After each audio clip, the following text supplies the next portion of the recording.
Hello friends, এই গরমে সবাই কেমন আছো? আশা করছি সবাই ভালো আছো, আমিও ভালো আছি। আর এই গরমের জন্য আমি তোমাদের সাথে আজ একটা গরমের টেস্টি খাবার তোমাদের সাথে শেয়ার করব। সেটা হচ্ছে আমের চাটনি। তো এখন এই সময় কাঁচা আমের চাটনি খেতে কিন্তু খুব ভালো লাগে, মানে দারুণই লাগে। তো তার জন্যই তোমাদের সাথে এই ভিডিওটা আমি শেয়ার করছি। তো চলো দেখো এখানে আমি 1 কিলো মতো আম নিয়েছিলাম। তার মধ্যে আমি 2-3টে রেখে দিলাম, আর বাকিগুলো সব আমি কেটে নিয়েছি, খোসা ছাড়িয়ে নিয়েছি আমের। আর এখন ভালো করে ধুয়ে নিচ্ছি। তারপর এগুলো ছোট ছোট টুকরো করে কেটে নিয়েছি। দেখো ঠিক এই সাইজে কেটে নিয়েছি। যদিও আমটা এখনও বিচের মধ্যে আছে, খুব একটা শক্ত হয়ে যায়নি, নরমই আছে। চাটনিটা হয়তো গলে যেতে পারে, বাট তবুও চাটনিটা খুব খেতে ভালো লাগবে। তো চলো ভিডিওটা দেখো। দেখো এই আমের এখনও সেইভাবে এসে হয়নি। তো একদিকে আমি আমের চাটনি করার জন্য প্রস্তুতি নিচ্ছি, আর একদিকে দেখো কাঁচা আম খাচ্ছি। এই নুন লঙ্কা গুঁড়ো দিয়ে কাঁচা আম খেতে কিন্তু হেভি লাগে। আমার তো এখনই জিভে জল চলে আসছে ভয়েস দিতে দিতেই। তারপর দেখো কড়াই নিয়েছি, আর কড়াইয়ের মধ্যে দিয়ে দিচ্ছি সর্ষের তেল 2 চামচ পরিমাণ। আর ফোড়নে দিলাম কয়েকটা গোটা সর্ষে, একটা শুকনো লঙ্কা আর একটা তেজপাতা। তো ফোড়নটা একটু 5-10 সেকেন্ড মতো ভালো করে নাড়াচাড়া করে নিলাম। তারপরে যে কেটে রাখা আমটা আমি এখন ঢেলে দিলাম। এবার তার মধ্যে দিয়ে দিচ্ছি সামান্য পরিমাণে হলুদ। তো হলুদ না দিলেও হবে, আমি হলুদটা দিলাম ভালো লাগে বলে। আর দিয়ে দিচ্ছি লবণ।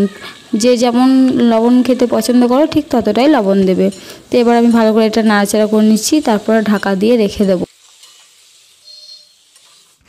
দেখো আমটা আমি 5 মিনিট মতো ঢেকে রেখে দিয়েছিলাম। তারপর আবার নাড়াচাড়া করে নিচ্ছি। ঠিক এই রকম পর্যায়ে আমটার মধ্যে আমি এখন পরিমাণ মতো জল দিয়ে দেবো। খুব একটা বেশি জল দেবো না, আমি এখানে হাফ মগ পরিমাণ জল দিলাম। বেশি জল দিলে আবার এর মধ্যে চিনি দিতে হবে, তখন আরও ঝোল হয়ে যাবে। তাই আমি আধ মগ পরিমাণ জল দিলাম।